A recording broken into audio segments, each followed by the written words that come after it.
ఇక్కడ మనం గమనించాల్సిన విషయం ఏంటంటే యేసు తల్లి ద్రాక్షారసం అయిపోయిందని యేసుకి ఎందుకు చెప్తుంది? ఎవరికన్నా చెప్పొచ్చు కదా. యేసు ప్రభు వారి తల్లి ద్రాక్షారసం అయిపోయిందని యేసుకి ఎందుకు చెప్పింది? ఇంకెవరికైనా చెప్పొచ్చు కదా. అంటే అది పెళ్ళి, కొన్ని వందల మంది పెళ్ళికి వస్తారు, ఆడ అర్జెంటుగా గ్రేప్ జ్యూస్ అయిపోయింది, ఎవరికి చెప్పాలి సరే ఇంకెవరికైనా పిలిచి చెప్తే అంతమందికి గ్రేప్ జ్యూస్ ఒకేసారి తేటం ఎవడి వల్ల అయింది? గ్రేప్ జ్యూస్ తేటం అంటే ఏమనుకున్నా, పక్కింటోకి పోయి 2 జగ్గులు పెరుగు ప్యాకెట్ తెస్తాం అనుకున్నావా ఏందే? ఆడ గ్రేప్ జ్యూస్ తాగాలంటే కొన్ని వందల మంది అక్కడ భోజనాల్లో కూర్చున్నారు, వాళ్ళందరికీ గ్రేప్ జ్యూస్ అయిపోయింది. గ్రేప్ జ్యూస్ తాగాలంటే ఎవరిని పంపిస్తే ఎప్పుడు ఏ మార్కెట్కి పోతారు, ఎప్పుడు తీసుకొస్తారు? ఈ లోపల పెళ్ళిళ్ళు వాళ్ళ పరువు ఏం పోవాలా? ఆ పెళ్లి కూతురు పెళ్లి కొడుకు తల్లిదండ్రుల పరువు ఏమైపోవాలా?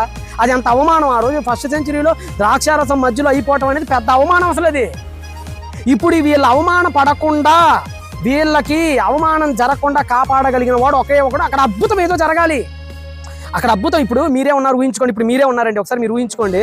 500 మంది పెళ్లికి పిలిచారండి, 1000 మంది వచ్చారండి, 500 సరిపడ భోజనం అయిపోయింది. ఇప్పుడు మిగతా 500 మందికి భోజనం ఎవరి వల్ల ఇది చెప్పండి? అప్పటికప్పుడు చేయటం ఒక గంటలో ఎవరి వల్ల ఇది? నువ్వు నాకు చెప్పు భాస్కర్ రాజు బాబాయ్, ఎవరి వల్ల ఇది? నువ్వు వచ్చి చేస్తావా? ఇప్పుడు 500 మంది భోజనాలు పిలిచామండి, భోజనాలు అయిపోయినాయి, సడన్గా అయిపోయింది. ఇంకా 500 మంది ఖాళీగా ఉన్నారా?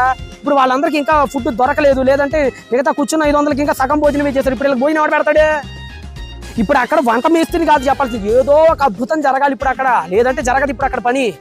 అక్కడ గ్రేప్ జ్యూస్ అయిపోయింది, ఎవరికి పడితే ఆడికి వచ్చి చెప్పి గ్రేప్ జ్యూస్ తీసుకురాపో అంటే ఆడు తీసుకొస్తానికి అది ఇజ్రాయెల్ దేశం, అది ఎక్కడ పడితే అక్కడ దొరకదు. అక్కడ అద్భుతం మాత్రమే వాళ్ళని కాపాడగలిగింది. అలా అద్భుతాలు చేయగిన ఒకే ఒక మగాడు అక్కడ యేసుక్రీస్తు వారు. కాబట్టి యేసుక్రీస్తు వారి దగ్గరికి వచ్చి అడిగింది.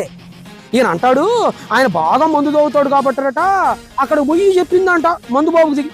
ఇప్పుడు పెళ్లి జరుగుతుంది, ఆ పెళ్లి వాళ్ళకి చెప్పొచ్చు కదా. యేసుకి ఎందుకు చెప్తుంది? ఎందుకు చెప్తుంది అంటే యేసు తాగుతాడు కాబట్టి. ఎవరు చెప్తారు మీరు? ఏ తలకాయ సార్,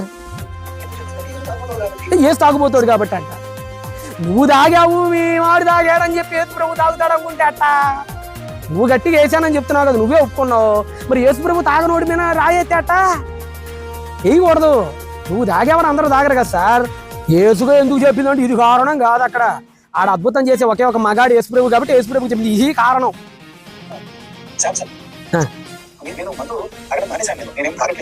నీ శాంసన్ నేను మందు తాగటం మానేనాడు, తాగేవాడివి అంటే నువ్వు నీకు అలవాటు ఉంది. అది యేసు ప్రభు మీద వృత్తాలను చూడకు నేను అనేది. అది ఇక్కడ శాంసన్ నేను మందు మానేశాను, ఏమో మానేసావో తాగుతావో నాకు ఎందుకులే కానీ నీకైతే అలవాటు ఉందని ఒప్పుకున్నావు కదా. అది యేసు ప్రభు మీద వృత్తం, అది ఇక్కడ వచ్చే సమస్య.